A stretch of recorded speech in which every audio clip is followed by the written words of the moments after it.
Dear leaders, it's important that this broad format works. And I thank Armenia and Prime Minister Pashinyan for the hospitality, good organization. Of course, I have to start from this. This is very important. We wish Armenia and Azerbaijan only peace, of course, sustainable, comprehensive, long-lasting peace. We wish you, Prime Minister, we wish President Aliyev, and we wish both your two nations.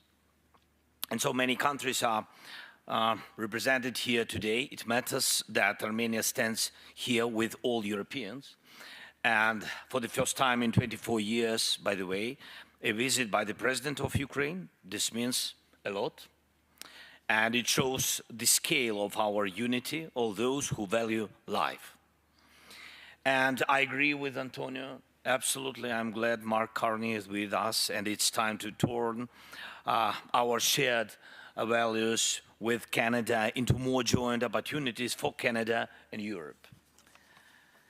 Dear friends, the challenges are clear, absolutely. First, we all see it, the war in Iran remains unresolved, and it could cause instability for a long time, and it may raise the cost of living in all our countries these years.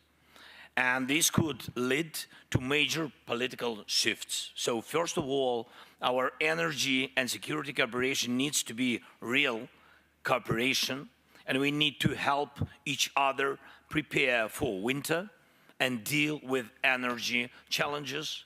And we should also push for a long-term solution for the Strait of Hormuz and for the people of Iran.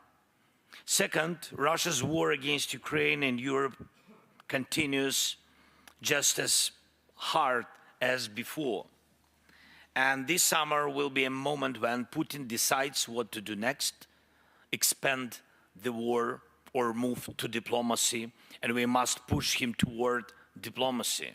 Russia has announced a May 9 parade in Moscow without military equipment. If that happens, it will be the first time in many, many years they cannot afford military equipment, and they fear drones may buzz over Red Square. This is telling. It shows they are not strong now. So we must keep the pressure by sanctions on them.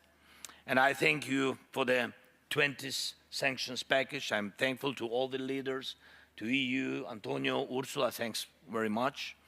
And especially those sanctions against Russian oil, the military industry, and Russian banks. We must continue this pressure. We must move Russia to diplomacy. Please oppose any ideas to ease sanctions. This is important. And thank you also to those who are fighting against Russia's shadow oil fleet. Third, as long as this war continues, strong support for Ukraine must continue. Every support package matters, especially air defense. Every contribution to the Pearl program matters. And we need new Pearl packages this year, this May. This helps us defend against the ballistic threats. And I believe Europe should be able to produce everything it needs to defend against everything, all the ballistic attacks and all other weapons on its own. We offer a contribution to Europe's defense. Our drone deals, they bring countries together, and we need strong protection across Europe from drones and all attacks, potential attacks, and in the air, at sea, and on land. The drone deals mean joint work, joint production, shared protection. Let's move forward on this. And one more thing, we need to focus on what we will do if Russia does not end this war. We need continued pressure and we need peace. And of course, it's number one, we need to find a workable diplomatic format. And Europe must be at the table in any talks.